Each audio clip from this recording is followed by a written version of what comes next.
초등학교 제가 이제 이거 3학년 거잖아요. 난생 처음. 무슨 얘기냐. 4학년 때 이만큼 써야 된다고요? 네. 진짜 글 쓰기 싫어하는 애들은 그냥 이렇게 쓸 수도 있겠네요. 재미나 감동을 느낀 부분이 없다. 다 재미없다. 그래서 대부분 이게 그림이 많으니까 네. 그냥 막 넘기거든요. 쉬운 게 아니다라는 걸. 그 다음에 6학년에 마지막에 이제 국어 교과서의 속내를 드러내는 것 같아요. 국어 공부에 대해서 제대로 알려주실 건데 그 전에 드릴 게 있습니다.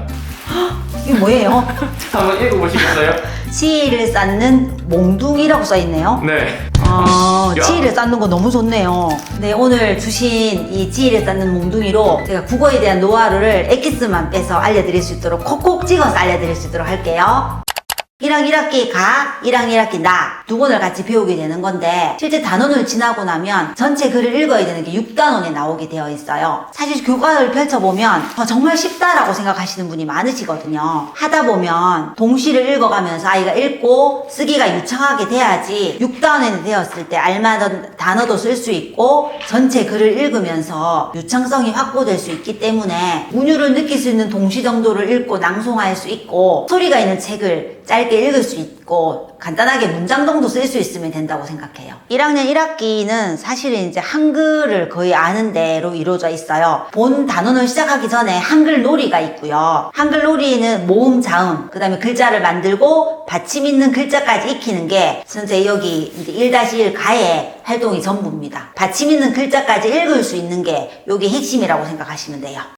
그러면 1-1 나는 보면 그 다음에 이제 글자를 다 익혔잖아요. 그러면 낱말, 그리고 낱말을 익히고 5단원부터는 문장을 읽게 되어 있습니다. 반갑게 인사해요 라는 단원에 들어가면 그림만 되어 있어서 되게 쉽다고 생각하시는데 내용 자체에 보면 그렇게 쉬운 게 아닙니다. 적당하게 사람을 만났을 때 반갑게 인사하는 내용들이 나오고요. 이 내용들을 실제 어떻게 인사해야 될지 적당한 장소에 생각해보고 그런 경험들을 얘기할 수 있게 되어 있고 1학년 교과서의 가장 핵심이라고 한다면 6단원이라고 생각하거든요. 또박또박 읽어요 라는 단원이 나와요. 그러면 여기는 문장을 알맞게 소리내어 읽기라고 단순하게 되어 있긴 하지만 왜 띄어 읽어야 하는지 실제적으로 문장을 소리내어 읽었을 때 나는 뭘 하고 있었는지를 문장 어순에맞게 말로 할 수 있어야 된다는 게 핵심이라고 생각하고 실제 우리가 문장 부호에 대해서 마침표, 물음표, 느낌표 같은 거 있잖아요. 여기 단원부터 나옵니다. 1학년 때 1학년 1학기 때 단원부터 나오니까 어떤 문장부를 써야 되는지 물음표는 또 언제 써야 되는지 문장을 띄어 읽을 때 언제 띄어 읽어야 되는지까지 이 단원에 나와 있거든요. 주어가 있으면 끊어 읽고 문장이 다 끝나면 좀 더 쉬고 이걸 가장 하기 쉽게는 낭독하는 게 필요하거든요. 음독해서 소리내서 읽고 그 과정을 잘 거쳤던 아이라면 무난하게 할 수 있지 않을까 생각이 들고 꽃에서 나온 코끼리라는 이 책 내용이 나와요. 코끼리가 이제 어디서 나왔는지 내가 코끼리에게 무엇을 보여주었는지 내용 파악을 하면서 읽고 있는지를 확인한다고 생각하시면 됩니다. 1학년 1학기 때부터 전체적인 문장 파악이나 사실적 독해 능력은 어느 정도 길러야 된다고 생각해요. 먼저 목차부터 제가 알려드릴게요. 가에는 만나서 반가워요, 말의 재미가 솔솔, 겪은이를 나타내요, 분위기를 살려 읽어요. 사실 제목만 보면 아주 쉽게 되어 있잖아요. 그렇지만 이제 안쪽 내용을 보면 본격적인 읽기가 시작된다고 해도 과언이 아닙니다. 2학년부터는 어떤 부분이 나오냐면 단원이 전체 끝나고 나면 뒷부분에 기초 다지기라는 게 나오거든요. 2학년부터 시작된 기초 다지기는 초등학교 6학년까지 계속 이어지게 나오게 되어 있어요. 국어의 문법적인 것을 잡아준다고 생각하시면 돼요. 실제 2학년부터는 내가 이제 말로 듣고 말할 수 있는 것들을 사람과 상호작용하면서 얘기를 나누고 스스로 읽고 발표해보고 써보는 활동들이 많이 있단 말이에요. 책을 읽고 나면 내 생각이나 느낌을 어떤 정형화된 틀이 아니라 생각했던 것들을 펼칠 수 있게 좀 만들어져 있다는 게 차이점이라고 생각해 주시면 될 것 같고요. 본격적으로 2학년 때는 3단원 시작 72쪽인데요. 자신이 겪은 일을 이때부터 이제 문장과 글로 완성하기가 나와요. 2학년 때부터는 내 생각을 그냥 있었던 걸 그대로 쓰는 게 아니라 내 생각을 말과 글과 그거 문장으로 표현해야 된다는 얘기잖아요. 그러면 이때 꾸며주는 말이 나오게 된단 말입니다. 대부분 문법은 학년이 높아져서 배운다고 생각하기 쉽지만 초등학교 2학년 때부터 꾸며주는 말이 나온다는 것도 생각해 주셔야 돼요. 94쪽에는 일기 쓰기가 나와요. 그러면 겪은 일에서 일기 글감을 정하고 여기 어떤 아이가 아침과 낮과 저녁에 어떤 일을 겪었는지, 그 다음에 그 겪은 일을 따라가면서 글을 어떻게 썼는지 나와 있고, 나중에는 마지막에 스스로 일기 쓰기가 나와 있거든요. 그럼 초등학교 2학년 때 한 편의 일기를 쓸 수 있어야 된다고 생각해 주시면 될 것 같고, 그리고 겹받침이라고 7단원의 178쪽에 보면 선생님이 들려주시는 말을 듣고 따라 쓰는 게 나오가요. 그러면 이제 많다, 여덟, 낚시 이런 것들이 나오면 겹받침에 대해서도 알고 있어야지만이 2학년 1학기를 보낼 수 있다고 생각할 수 있겠죠. 내가 읽었던 것들을 발음해 보면서 쓰는 활동도 되게 중요하다고 생각해 주셔야 될 것 같아요. 2학년 1 나에는 수록 도서들이 나오게 되고 인물의 마음을 짐작하며 읽기. 그럼 인물의 마음을 짐작한다는 건 생각하면서 책을 읽어야 되잖아요. 그때 그 주인공이 마음이 어땠는지 그걸 내가 짐작해 보는 거죠. 6단원은 내 생각을 표현할 수 있게 되어 있고 그 생각을 글로도 쓸 수 있어야 되잖아요. 우리가 내 생각을 표현하려고 하면 그 안에 중심이 뭔지 알아야 되잖아요. 네. 근데 우리가 원래 중심 문장 찾기는 비문학이라고 많이 알려져 있는데 문학적인 그 스토리가 있는 글에서 서사 과정을 파악을 먼저 해야지 비문학에서 중심 문장을 잘 찾거든요. 교과서도 똑같이 되어 있어요. 그 중요한 내용이 줄넘기의 좋은 점이라고 하는 아주 짧은 문단에서 중요한 점을 찾게 되어 있고요. 이게 나중에 되면 3학년이 되면 완전 비문학으로 넘어가서 이제 핵심 내용 찾기로 나와 있어요. 그 다음에 이제 내 생각을 표현하려면 198쪽 보면 글을 읽고 인물의 생각과 왜 그랬는지 까닭이 나옵니다. 그럼 인과관계를 알아야 된다는 얘기잖아요. 네. 책에 등장하는 인물의 생각을 파악하고 왜 그랬는지 짐작뿐 아니라 까닭을 파악해봐라까지 나옵니다. 초등학교 2학년 때 기초다지기에 214쪽에 뭐가 나오냐면 토박이 말이 나옵니다. 토박이 말. PD님께 퀴즈 하나 낼게요. 네. 볼우물이 뭘까요? 아, 이거 좀 알 것 같은데요. 뭐예요? 보조개. 어떻게 알죠? 똑똑하신데요, 진짜.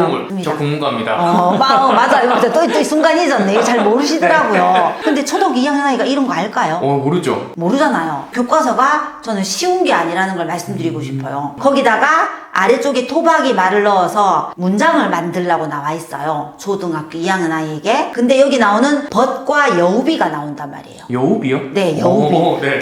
벗이라는 얘기는 잘 할까요? 영어 벗을 먼저 접하지 않을까요? 그죠? 그럴 네. 것 같아요, 제가 네. 봐도. 이걸 가지고 문장을 만들어라. 문장을 만들라는 건 결국 짧은 글짓기인데 그게 어떤 의미인지 알아야지 문장을 만들 수 있잖아요. 그쵸. 그러니까 이게 초등학교 3, 4학년이 아닙니다. 2학년 1학기예요. 그리고 여기서 활동은 2학년 때 편지 쓰기까지는 아닌데 쪽지 쓰기가 나와요. 사실은 문장을 만들 수 있고 내가 고마워하는 걸 떠올릴 수 있어야 되고 대상도 정해야 되잖아요. 그럼 이 다음 단원에는 3학년쯤에 편지 쓰기가 나오겠구나 센스 있게 눈치를 채시면 그럼 이제 1, 2학년 교과서 같은 경우에는 네. 예전 교과서랑 좀 달라진 특징 같은 게 있다면 뭘까요? 일단 영역이 많이 통합됐어요. 예전에는 뭐 문학은 문학 파트로 나뉘고 그랬는데 지금은 듣기 말하기가 같이 합쳐졌더라고요. 그리고 읽고 쓰기가 따로따로 돼 있고 그다음에 이번에 새롭게 들어온 게 매체 영역이 신설됐다는 게 특징이고요. 그리고 각 3학년부터는 독서 단원이 아주 디테일하게 들어와 있어요. 내가 만약 책을 소개하고 싶을 때 예전에는 글을 써서 뭐 발표해보자 이렇다고 하면 지금은 내가 읽었던 책을 어떻게 발표할 건지 너가 스스로 정해서 한번 해봐.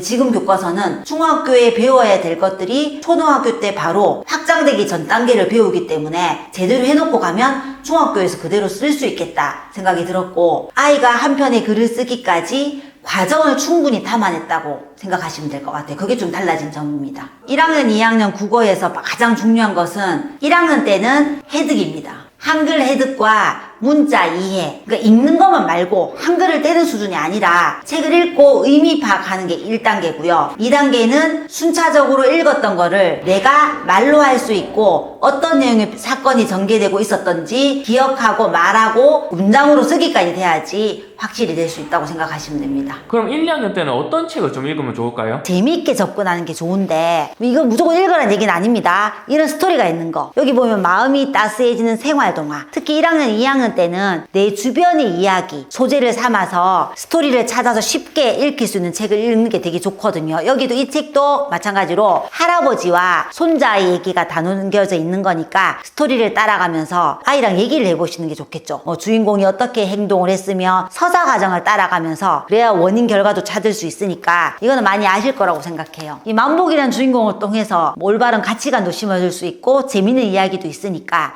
이런 얘기들도 되게 좋고 팥죽 할머니 할멈과 호랑이 같은 경우에는 계속 할머니를 도와준 이 물건들을 쭉 따라가면서 사건의 흐름을 따라서 사물들을 기억하게 해주니까 그걸 익히기 위해서는 되게 좋은 동화라고 생각합니다. 그럼 비문학을 뭘 읽혀야 되나요? 이런 질문을 많이 하시더라고요. 텍스트를 너무 많이 접하진 말고 비문학을 접하게 된다면 한과에 대해서 나와 있을 것 같지 않아요? 네. 그러면 사실은 정보를 주는 책입니다. 그림을 보면서 그냥 이거를 무심코 넘기면 안 되고 어떻게 한과하게 생겼는지 이런 어휘들이 나와 있어요. 아이들에게 비문학을 쉽게 접할 수 있는 기회가 될 거고 또 3학년이 됐을 때는 이보다 조금 더 수준 있는 걸 읽혀도 읽을 수 있을 겁니다.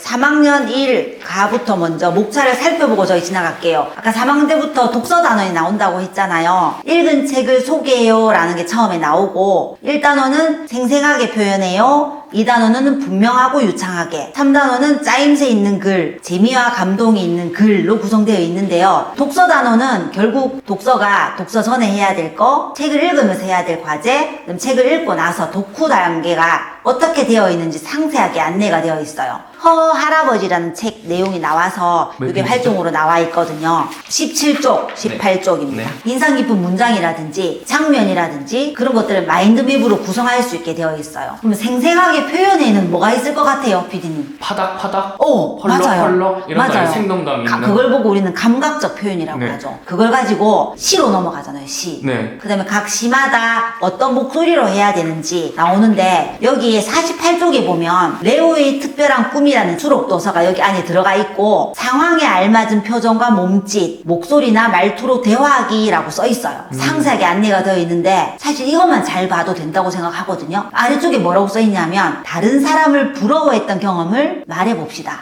그럼 여기 보면 뭔가가 다른 사람을 부러워했던 책 내용이 나와 있겠구나 그쵸. 라고 떠올릴 수 있어야 네. 되는 거죠. 이게 사실 책을 읽는 목표거든요. 근데 이걸 잘 안 본다는 게 함정이죠.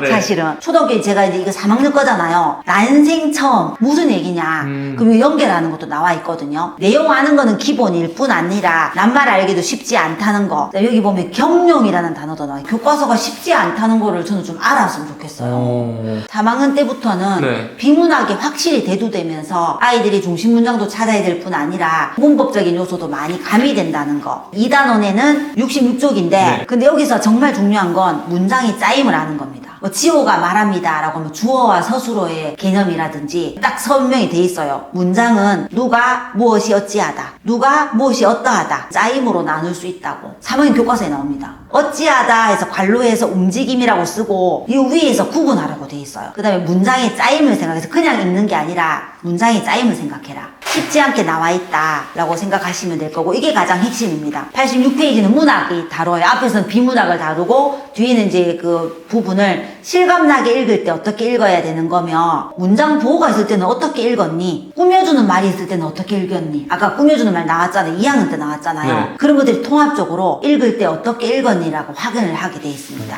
여기 이제 그 기초 다지기에는 보면 뭐 노르스름하다, 불그스레하다 이런 것들이 비슷한 거 말을 찾기도 나와 있고 물이 깊지 않은 곳에 들어가지 않아야 할 때 니은인지 니은 히읗인지 체크하는 글쓰기가 3학년 때 거의 나와 있어요. 애들 많이 틀릴 것 같아요. 그쵸, 많이 틀릴 것 같아요. 잘 안 돼 있거든요. 사실은 한글 체득하고 해득하고 하는 시기가 거의 7세쯤이라고 한다면 그거 할 때 발음 나는 것하고 쓰기하고 다르다는 거를 좀 어느 정도 인지하고 있어야지 실수를 하지 않아요. 이 3학년 때 4학년 때 단원이 되게 중요하다고 생각하거든요. 왜냐면 문학과 비문학이 혼재되어 있어요. 3학년 4학년 때는 문학의 비중과 비문학의 비중을 골고루 뒀다가 5학년부터는 비문학이 대거 등장한다고 생각하시면 돼요. 이 3단원은 106쪽인데 문단의 짜임을 생각하는 겁니다. 급격하게 속도가 나간다고 생각하시면 돼요. 그래서 문단의 짜임을 알려면 앞에서 우리가 중심 문장을 찾았잖아요. 그럼 중심 문장과 뒷받침 문장을 생각하고 있어야 된다. 그럼 중심 문장 찾기부터 먼저 해야 될 거 아니에요. 네. 그럼 중심 문장이 어디 있는지 동그라미 하고 뒷받침 문장이 어디 있는지 체크하고 그 다음에 뒤로 가면 1학년 동생들에게 우리 학교를 소개하는 글을 쓰래요. 이 말은 곧 소개하고 싶은 게 뭔지 네. 그러면 중심 문장을 쓰고 뒷받침 문장을 쓰라고 하는 거죠. 3학년이 되면 책을 안 읽어지기 시작하는데 교과서는 더 어려워지니까 네. 국어의 핵심은 본문에 있는 텍스트를 정확히 이해할 수 있어야 된다. 그리고 거기서 뭘 묻는지 파악할 수 있어야 된다. 그 다음에 여기 문학에서 다루고 있는 부분은 131쪽에 보면 재미나 감동을 느낀 부분, 내가 문학 텍스트를 읽고 나면 내가 가장 감명 깊게 읽었던 부분이 왜 그런지 까닭을 써라.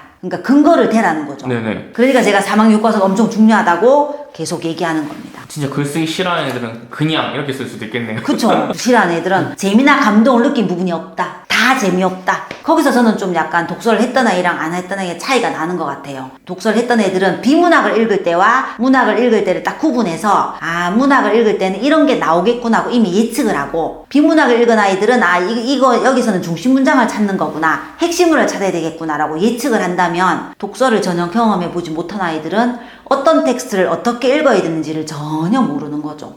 또 여기 이제 서로 배려하며 소통해오는 이제 매체예요, 매체. 네. 그리고 또 이어지는 거는 중요한 내용을 찾아요. 대충 이제 아시겠죠? 네네. 5단원은 인물에게 마음을 전해요. 6단원은 자신있게 읽고 써요. 이제 잘 읽고 잘 쓰기까지를 맞춰라 라고 교과서에서 말을 하고 있다고 생각합니다. 이 자신있게라는 단어에 많은 뜻이 있군요. 네. 저는 그렇다고 네. 생각해요. 그 중요한 내용을 찾을 때 들으라고 돼 있어요. 실제 들려주고 들으면서 그것들을 기록하게 돼 있거든요. 적고 나면 그걸 다시 자기가 정리해야 돼요. 그리고 내가 스스로 정리해서 난 이렇게 정리했어 이렇게 얘기를 할 수 있고 들은 거를 그대로 기억하고 있다가 자기가 정리해야 된단 말이에요. 옛날에 영어 듣기 평가 같은 느낌이네요. 그쵸. 그 다음에 만약에 이제 여기 184쪽에 되게 중요하다고 생각하거든요. 메모를 하라고 되어 있긴 한데 5월 31일이 무슨 날인지 아세요? 바다의 날이래요. 이것도 마찬가지 영상을 보여줘요. 네. 영상. 그냥 영상을 보면 텍스트도 나오잖아요. 그걸 다 영상을 본 다음에 자기 거기 나와 있는 단어는 가치, 무역, 인식이란 단어를 자기가 기억해야 됩니다. 그 뜻을 찾아야 되고 그 영상을 보면서 가장 중요하다고 생각하는 걸 보면서 메모를 다 해야 돼요. 여기다가. 그러니까 이제 저는 이제 통합적으로 많이 묶여 있다는 걸 느끼실 수 있으실 네. 거예요. 그죠? 그 다음에는 글을 읽고 중요한 내용을 파악하거나 읽으면서 된장을 만드는 방법이는 비문학 텍스트를 가지고 설명하는 글, 설명문이 나옵니다. 설명문을 읽고 그 다음에 그거를 간추려 쓰기가 나와요. 그러니까 이런 연습 안 해본 애들은 전혀 못하죠. 중심 문장이 뭔지를 체크해 놓고 뒷받침 문장으로 나누고 그래야지만이 이 글을 간추려 쓸 수 있잖아요. 네. 그럼 비문학 텍스트는 이런 식으로 해야 된다는 것도 기억하고 있어야지 될 수 있을 것 같고 그 다음 뒤쪽에 바로 문학이 나오거든요. 문학은 위에 써 있어요. 네. 이야기를 읽고 일어난 일 파악해라. 그럼 결국 텍스트를 달리 봐야 된다는 게 교과서에 아주 상세하게 나와 있다고 생각하거든요. 네. 글들을 어떤 스탠스로 읽어야 되는지 약간씩 좀 가이드를 주는 느낌이네요. 그렇죠. 가이드를 주는 거죠. 그러니까 이것만 제대로 봐도 이런 거는 이렇게 읽어야 되는구나 라고 아이들이 자꾸 체득하고 느끼고 발표해보고 말해보고 써보고 그 다음에 이제 여기 나오는 5단원에는 인물에게 마음을 전해요. 이게 가장 쉬울 것 같아요. 뭐가 나올 것 같아요 여기는. 문학 속 주인이나 위인전 인물한테 편지 쓰기 이런 거? 그렇죠. 이런 감이 있어요. 저도 딱 뭐 그런 거 맞습니다. 역시 오. 국문과 오. 인정해요. 인물의 성격을 파악하라고 돼 있거든요.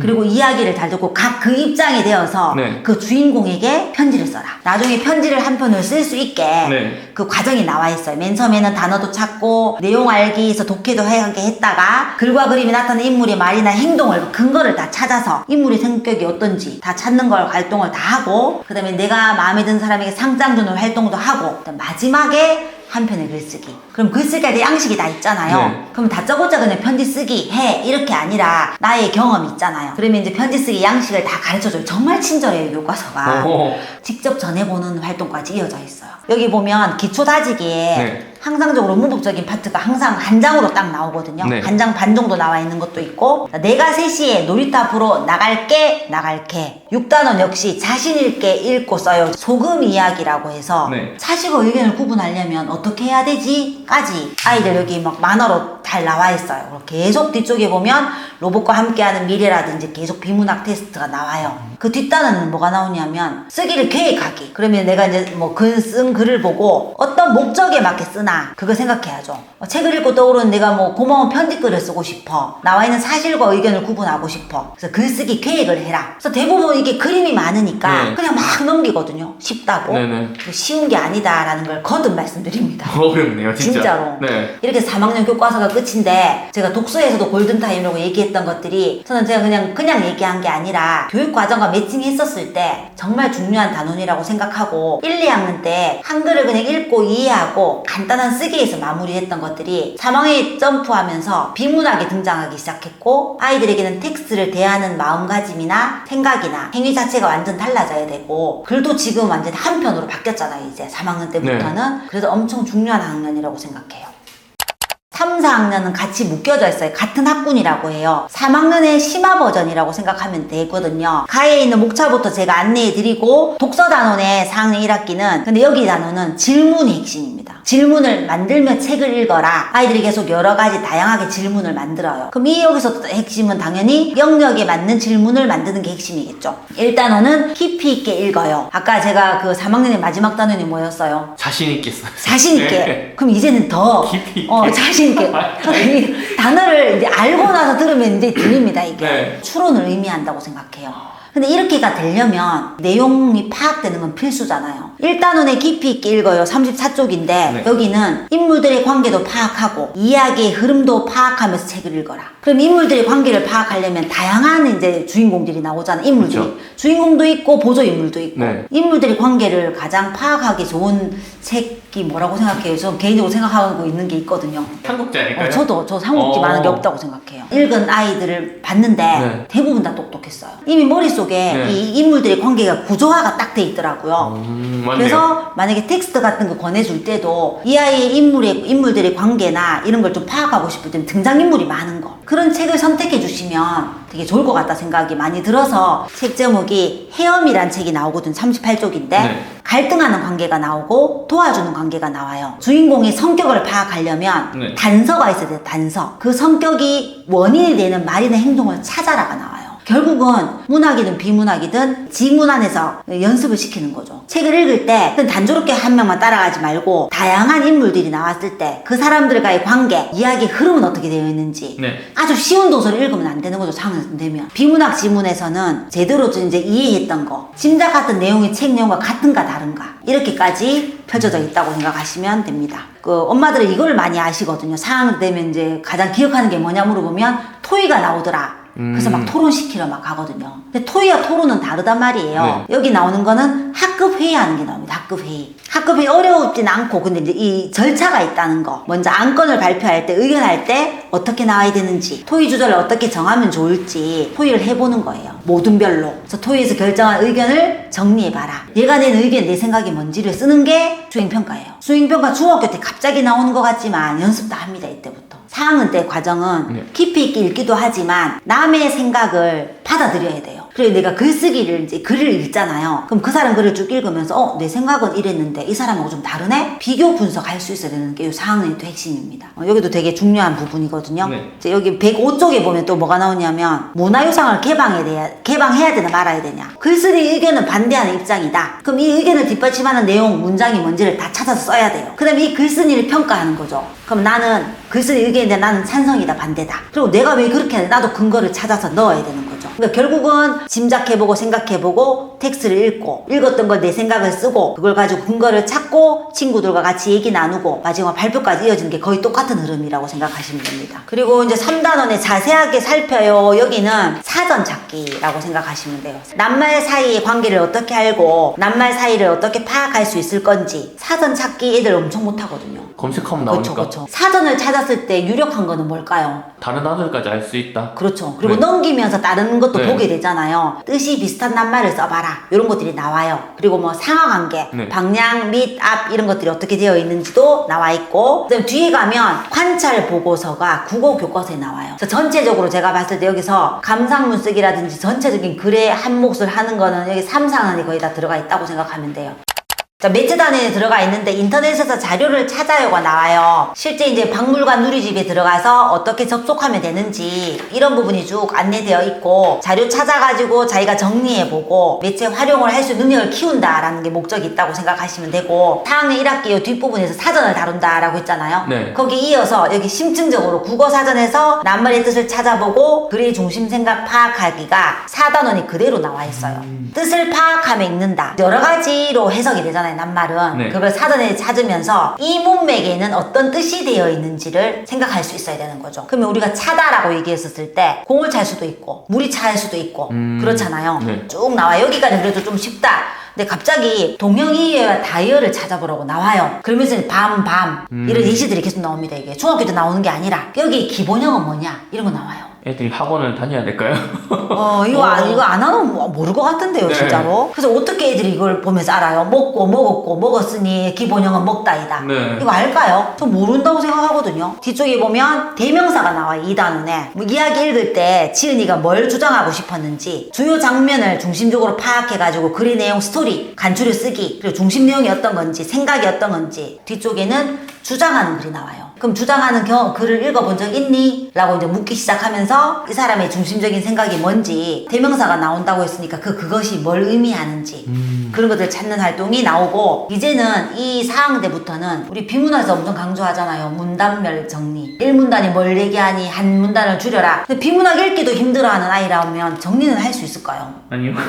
그리고 더 여기 황당한 건 기초 다지기 보면 국밥, 낙지 있잖아요. 네. 기역, 디귿, 비읍 뒤에 연결되는 기역, 디귿, 비읍, 시읒, 지읒은 쌍기역, 쌍디귿으로 소리 난다. 이 문법이죠. 네. 이거 나옵니다, 여기. 장난 아니죠, 정말. 네. 독서 감상문이 이제 5단원에 독서 감상문 쓰기로 나오고, 네. 발표할 때 그 네. 양식이 다 나와요. 밑도 끝도 없이 발표해. 이게 아니라, 내가 어떻게 시작하는 말로 뭘로 할 건지, 설명하는 말에 나눠서 어떻게 구분을 할 거고, 끝맺는 말을 어떻게 할 건지, 비문학은 이렇게 해 라고 발표 준비하기까지 상세하게 돼 있고, 친구들 앞에서 직접 발표해 보는 것까지 나와 있어요. 그리고 독서 감상문, 책 표지를 보고 느낀 점, 책 내용에 대한 내용 말고 내 경험, 주인공과 자신의 비슷한 점과 다른 점을 쓰고, 책을 읽고 인상 깊은 점, 주인공이나 글쓴이에게 하고 싶은 말을 쓰라고 딱 여기 써 있고, 쫙 자세하게 돼 있고 한 편의 글을 쓸 수 있게 또 되어 있어요. 이 말은 곧 전체적인 것들이 아주 상세하게 되어 있으니까. 그리고 독서 감상문 얼만큼 써야 되는 줄 알아요? 보실래요? 4학년.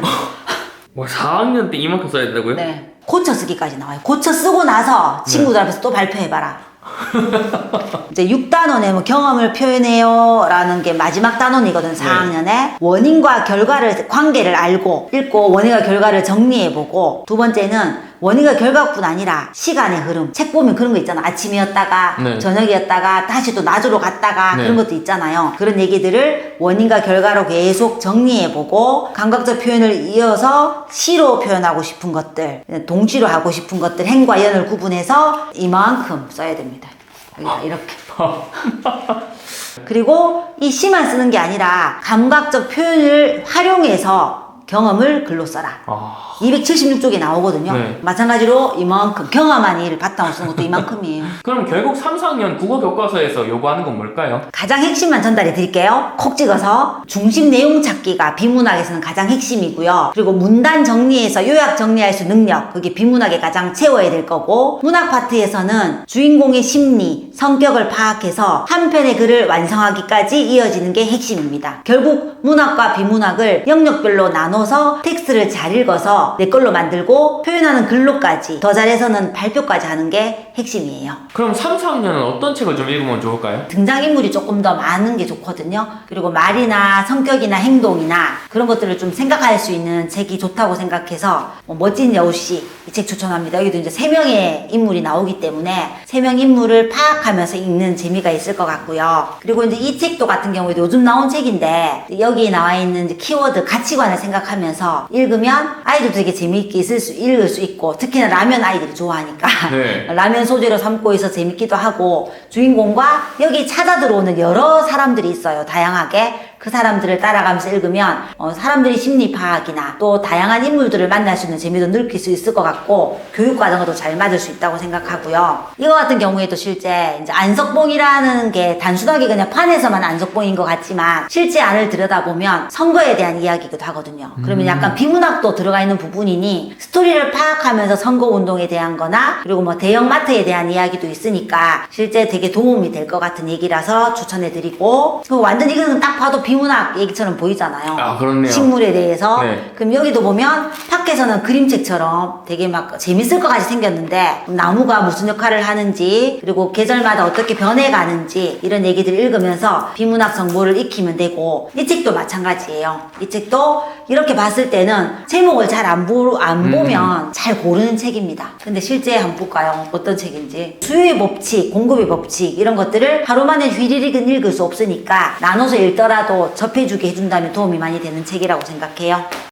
독서 단원은 책을 읽고 함께 이야기해요가 같이 첫 단원에 나오고 있고요. 1단원 대화를 나누어요. 2단원은 체험한 일을 글로 써요. 3단원은 발표하고 질문해요. 독서 단원에서는 책 읽고 간추리고 그리고 주로 좀 이렇게 얘기하는 게 많은데 가장 여기 좀 인상 깊었던 거는 내가 책을 읽었는데 그거를 책 추천사 쓰기가 나와요. 내가 읽었던 책을 누구에게 추천하는가, 홍보 영상 KX까지 쓰는 거예요. 내가 이 책을 어떻게 공부할 건지 네. 그 영상을 만드는 거죠. 요약 정리라든지 내용 파악이라든지 느낀 점 이건 기본입니다. 기본. 그 다음에 이제 1단원에서 다루는 거는 제목은 대화를 나누어요. 대화를 나누는데 그냥 표면적인 대화 말고 이제 약간 생략돼 있는 말 있잖아요. 어제 뭐 필통을 어디다 뒀더라 라고 얘기를 했어요, 친구가. 네. 그럼 그걸 보고는 필통을 안 갖고 왔구나. 네. 이렇게 예측할 수 있어요. 상대방을 생각하면서 어떻게 우리가 대화해야 되는지 그런 내용들이 1단원에 사실 나옵니다. 뒷단원에 보면 책을 돌려주세요 라는 52쪽에 보면 나오는데 책을 돌려주세요 하면 생략되어 있는 부분에서 어떤 부분이 생략되어 있는지 내가 추론해서 써야 되는 거죠. 그 다음 2단원은 체험한 일을 글로 써요. 아까 제가 체험한 일을 글로 써니까 기획문 쓰기가 나와야 되겠죠. 네. 시간 표현을 활용해야 돼요. 과거, 현재, 미래. 그럼 어떻게 우리가 표현해야 될 것인가? 그런 시제에 대해서 나오는 시제입니다. 시제 결국은. 여기 보면 기획문 쓰기라고 해서 여기는 전주를 가야 돼. 갔던 여정을 따라가야 되잖아요. 있었던 걸 따라가 보고 그리고 난 다음에 마지막에는 또 기획문을 고쳐 써봐라. 고쳐 쓰는 거는 내가 만든 고쳐 쓰기 기준을 세워가지고 알맞는 시간 표현을 했느냐, 여정 견문 감상이 잘 드러나게 글을 썼느냐. 3단원에는 발표하고 질문하며 듣기. 실제로 발표하기가 4학년 때도 나오거든요. 네. 그럼 이때는 매체를 활용해서 하는 거예요. PPT 같은 거 활용해서. 저도 가만 생각해보니까 5학년 때인가 하여튼 애들이 이런 숙제 많이 했던 것 같거든요. 어휘가 나오는데 이제 이때부터는 협력, 하청, 애완, 반력 오. 비슷하지만 네. 다른 의미잖아요. 네, 맞죠. 그런 것들을 파악할 수 있는 게 어떤 게 더 바람직할까라는 걸 문장 안에서 어떤 걸 넣으면 맞는 건지, 또 내가 평소에 쓰는 잘못된 뭐 단어 선택이라든지 그걸 고쳐 써봐라까지 나와 있다고 생각하시면 돼요. 뭐 나은 건 마찬가지로 설명하는 글의 구조를 알고 내용을 요약하는 게 먼저 나오고, 두 번째는 대상을 설명하는 글쓰기가 나오는 거예요. 한 편의 글쓰기로 내가 뭘 할 건지 이만큼 나옵니다. 이만큼. 아, 이걸 다 채워야 되나요? 네. 그 다음에 이제 대표 소리. 낱말의 받침과 받침의 대표 소리를 살펴봐라. 받침 소리 기억은 묵다라고 해도 쌍기역이라도 그냥 기역으로 소리 나잖아요. 네네. 그리고 6단원은 비유적 표현, 인상적인 부분을 생각하며 작품 관상해라 하면 시가 당연히 나오고요. 비유적이랑 감각 나오면 바로 시잖아요. 네. 낭송해보고 시를 써봐야 되겠죠. 시로 쓸 대상을 뭘로 할 건지, 대상의 특징을 뭘로 살고, 네. 비유적 표현을 어떻게 할 건지. 예시로는 소나기는 하늘에서 터진 물풍선이다 라고 되어 있어요. 이렇게 해서 마찬가지로 이렇게 쓰고 네. 혼자 네. 낭송해보는 게 미션입니다. 발표가 유난히 많네요. 진짜 많죠. 네. 그러니까 그냥 보니까 거의 모든끼리 활동하고 내가 스스로 생각해서 쓰고 다 파악해가지고 모든끼리 또 발표하고 또 서로서로 평가해주고, 이게 거의 주류인 것 같아요.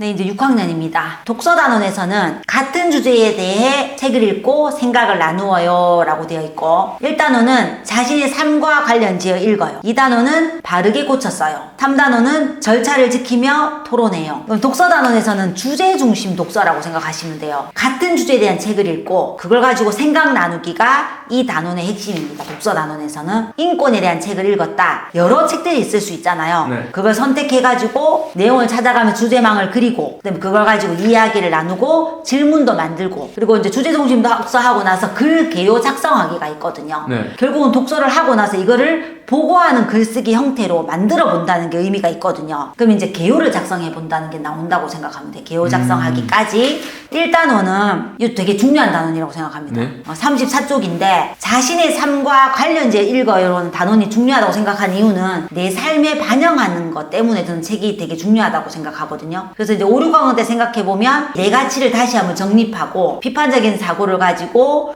나의 글을 다듬고 내 생각을 재정립해보는 게 되게 중요하다고 생각하거든요. 세종대왕과 장영실 이야기가 나와서 그 인물을 보면서 영향을 어떻게 받았을까? 그럼 이걸 알게 되면 장영실과 이런 부분을, 역사적인 인물을 보려면 결국 시대적인 배경을 알아야 되거든요. 네. 저 그래서 6학년 교과서에 실렸다고 생각해요. 그리고 의병장 얘기라든지, 그럼 이게 다 전기문인데, 그러니까 그 시대적인 상황도 생각해보고 인물이 추구하는 가치가 뭔지 파악해봐라. 우리 쉽게 말해서 독립운동을 했던 사람들이 그 시대에 태어나지 않았다면, 그리고 나의 가치관도 투영해 한 다음에 나는 또 어떻게 삶을 살아야 될까 될까? 그런 내용들을 쓰는 게 좋고, 결국 나의 가치를 드러나게 글을 써야 되거든요. 실제 여기 나와 있어요. 독서, 감상, 무수기는 어떻게 연결되냐면, 그랬다면 어땠을까를 읽고 가치에 대한 자신의 생각이 드러나게 독서, 감상문을 써봅시다. 책을 그냥 읽고 막연히 독서, 감상문을 써봅시다. 이게 아니라 주제어라는 게 다 있거든요. 시에서도 그러면 그런 가치관은 없을까? 시도 있거든요. 그럼 시를 읽고 나서 여기 주인공이 말하는, 시인이 말하는 가치관은 또 뭘지, 그리고 여기 마지막 단원이 여기 기초단이 되게 중요하다고 생각해요, 저는. 네. 87쪽에 교과 학습에 자주 나오는 낱말의 뜻을 알아봅시다. 개선하다, 적용하다, 종합하다. 이게 저는 결국 한자어라고 생각하거든요. 정말 어느 정도 잘 알고 있어야지 나중에 학습적으로 도움이 될 거니까 이걸 가지고 아래쪽에는 문장을 완성해라. 짧은 글쓰기까지 준비를 하시면 훨씬 좋을 것 같고요. 2단원에는 바르게 고쳐 써요예요. 그러면 내 글을 내가 써서 스스로 내가 고쳐 썼을 때 어떤 단계를 거치는가, 어떻게 효과적으로 할 수 있을지 아이들이 가장 싫어하는 거죠, 고쳐쓰기. 여기 보면 나와요. 문단의 중심 내용이 빠졌어. 뒷받침 문장이 중심 문장과 어긋났어. 그렇게 알려면 텍스트를 잘 읽어낼 수 있는 힘이 당연히 있어야 되고, 그다음에 여기 문법적인 오류, 문장 쓰기에서 그 주어나 목적어나 서술어가 빠졌어. 이런 게 나와요, 여기에. 띄어쓰기에 대해서도 띄어쓰기 표기를 하지 않아도 이제 원고지 칸에 네. 스스로 알아서 띄어쓰기를 해야 되거든요. 그런 부분까지 좀 파악이 돼야지 할 수 있다. 그럼 3단원은 토론회어인데 120쪽부터 나오는데 네. 이게 중학교 교과서에 나와 있는 거를 축소해서 여기 넣어놨더라고요. 오. 요 단원을 잘 해놓으면 중학교 때도 아주 유용하게 쓸 수 있을 것 같다는 생각이 들었어요. 사실 교과서 이런 부분은 다 텅텅 비었거든요. 한 면이 뭐 이런데요. 확실히 다른 학년들에 비해서는 이제 완전 6학년이니까 정점이잖아요, 정점. 역사 토론까지 나와 있거든요. 여기 토론에서 중요한 거는 내가 주장을 펼쳤을 때 지켜야 될 규칙, 주장 다직에서 해야 되는 것들, 판정하게 해야 되는 규칙을 철저히 잘 따라서 해야 된다는 것도 중요한 부분입니다. 나단원도 마찬가지로 다양한 매체를 활용해서 카드 뉴스를 만드는 겁니다. 동영상도 만들어도 보고. 그러면 4단원은 상황에 맞게 표현해라고 내용이 되어 있는데, 이 큰 글자만 보시면 안에 핵심 내용을 잘 몰라요. 근데 여기서 말하는 건 결국 관용 표현입니다. 손꼽아 기다리다, 발 없는 말이 천리 간다, 상황에 맞게 써서 대화하는 걸로 되어 있고, 두 번째 단원에서는 관용 표현을 이용해서 견학 기록문을 써야 돼요. 하나만 요구하는 게 아니에요. 이제 결합이네요. 그렇죠. 결합이죠. 네. 5학년부터는 결합이거든요. 하나만 알게 있는 게 아니라 초 3, 4 때는 그래도 하나의 미션만 주는데 네. 5, 6학년은 두 개죠. 어떤 표현을 가지고 어떤 글을 써라. 손이 크다. 그걸로 많이 쓰잖아요. 네. 이 손이 크다. 요즘 애들은 손이 크다라고 하면 진짜 손이 큰 줄 압니다. 빅핸드. 제가 진짜로 애들한테 너 정말 손이 크다 그랬더니 애들이 와서 자요 이렇게 했어요. 정말 여러 번이나. 관용어를 너무 안 쓰다 보니까. 근데 이런 얘기 많이 하죠. 여기 보면 예시문이 나와요. 인근 지역 자원봉사자 발벗고 나서 이 안에서 어떤 의미를 쓰였는지, 뜻은 뭐고, 그럼 이 사용을 언제 할 수 있는지, 이게 다 거의 이 단원의 핵심이고, 학습 목표에 철저히 맞춰져 있는 것들을 잘 따라가야지만이 된다. 관용어 속담은 정말 기본이다. 이게 하루아침 익혀지는 게 아니잖아요. 6학년 때 교육과정이 나온다고 하면 저도 속담 같은 경우는 한 3학년 정도부터 했으면 좋겠다 생각하거든요.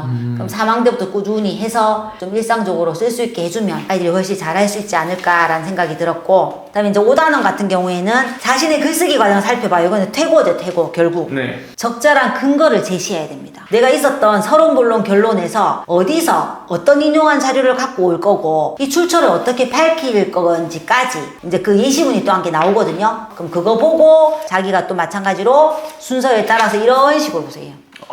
이제는 거의 그냥 빈종이죠, 빈종이. 예. 이렇게. 그 다음에 6학년에 마지막에 이제 국어 교과서의 속내를 드러내는 것 같아요. 네. 비판적으로 읽어요. 6단원. 어. 저는 비판적인 사고를 위해서 사실 이제 5, 6학년이 있다고 네. 생각하거든요. 확실히 내가 알고 있는 것이 내 생각에 쓰려고 하면 알고 있는 것들이 많아야 되거든요. 네. 그냥 무조건 남을 폄하하는 게 아니라 내용이 타당한지 봐야 되고, 두 번째는 그 표현이 적당한지, 대상층에 맞췄는지, 그런 것들을 봐야 된다고 생각하거든요. 우리가 일상 대화에서도 논리적으로 말 안 하면은 안 들어주잖아요.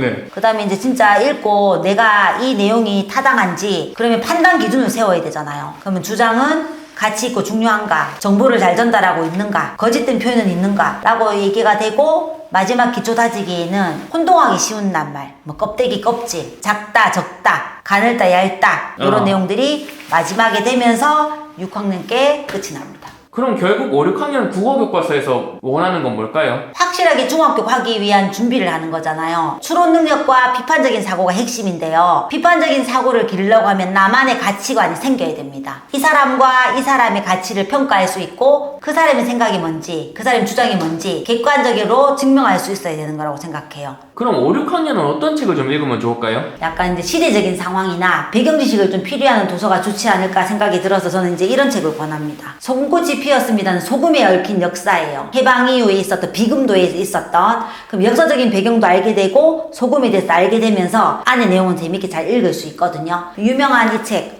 몽실언입니다. 사실 뭐 우리 민족의 언니라고 하잖아요, 몽실언니가. 근데 그 시대를 이해해야지 이 책을 읽거든요. 근데 실제 제가 이 책 읽혀봤어요, 애들한테. 배경지식 하나도 없이 애들이 이 여자 이상하다 하더라고요. 이해가 안 되는 거죠, 왜 이렇게 사는지. 네. 근데 그때 우리 전쟁이라든지 역사를 이해하는 아이들은 그렇게 하고 참 불쌍하게 생각하고 안타깝다라고 얘기하거든요. 이런 책도 많이 권해드리고 서사를 잘 따라가면서 읽으면 그 시대에 살아보지 않아도 느낄 수 있으니까요. 과학책이라서 비문학 도서입니다. 근데 비문학 도서인데도 이 책이 중간중간에 이렇게 만화도 돼 있고 내 주변의 생활이 과학이 멀리 있지 않다는 걸 가르쳐 주기도 하고 저는 이 책으로 예전부터 수업을 엄청 많이 했거든요. 이제 이렇게 토론 수업도 많이 하고 챕터로 나눠서 우리나라에 몽실 언니가 있다면 이렇게 또 안내 일기가 있습니다.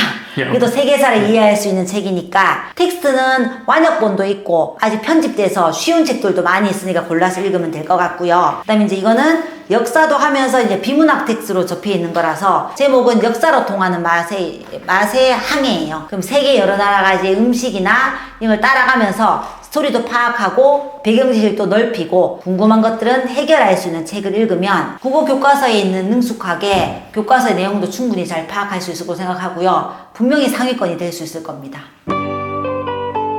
국어 교과에 대해서 제가 알려드렸는데 도움은 되셨나요? 이 정도까지 설명해 주셨으면 무조건 도움이 될 것 같아요, 진짜. 아 진짜요? 네. 확실합니까? 아, 그럼요. 저도 제 조카가 4학년인데 빨리 끝나고 연락해봐야겠습니다. 누나한테. 잘하고 있는지요? 네. 네. 사실 이제 국어 교과서 되게 쉽다고 생각하시는데 그렇지 않거든요. 저는 교육 과정을 되게 충실하게 잘 따라가야 된다고 생각하는 입장인데 오늘 기회로 도움이 되셨으면 진짜 좋겠어요. 국어 교과서에 나온 것만 잘 따라오셔도 중학교, 고등학교 갔을 때 국어 걱정을 안 하셔도 되고요. 저희가 항상 원하는 게 뭐 1등급 원하잖아요. 1등급이 되는 씨앗이 반드시 될 거라고 확신합니다. 국어 교과서나 국어 교육 과정이나 독서에서 궁금하신 점은 언제든지 남겨주세요. 감사합니다.